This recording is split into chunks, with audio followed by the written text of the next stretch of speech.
Hello guys, this is Mohammad Rafiq with you.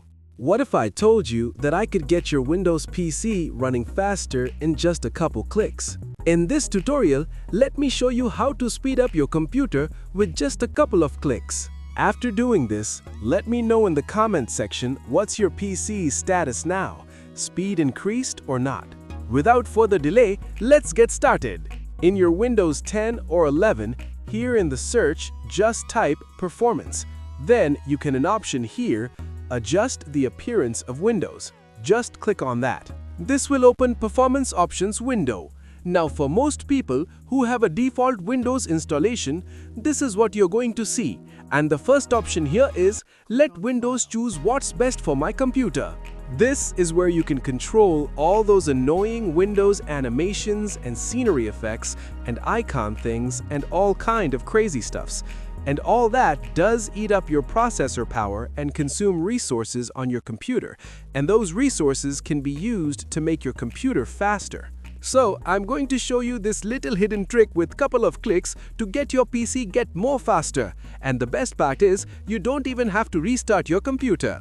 So here in this box, you have 4 choices. First is let Windows choose what's best for my computer.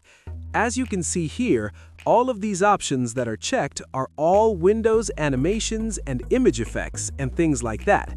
And that just takes up resources. We don't want to do that. Now you can change to best appearance, which enables all of them.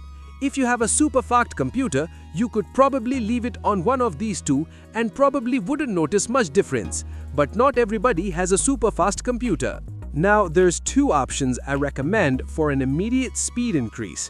If you check this option here, Adjust for Best Performance, there are not selected any of these options. In other words, we have turned off all that stuffs that happens in Windows that makes it look pretty. Now, I personally don't like this option with everything unchecked because it does make difference on the lettering and things like that in Windows. So, what I check is a couple options here and it won't affect your system performance at all.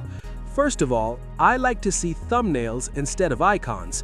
That doesn't take up any extra resources. Then I check smooth edges of screen fonts. So, check both of those and then on Apply. Then you will notice that the lettering is just a little bit smoother, whether it's in your File Explorer or anywhere else. You're going to notice it's just a little crisper and it doesn't look kind of blurry. And that's it. You're going to notice an almost immediate speed increase across Windows and just about everything you do. That's all guys. If this video helpful, hit like and share and subscribe for more.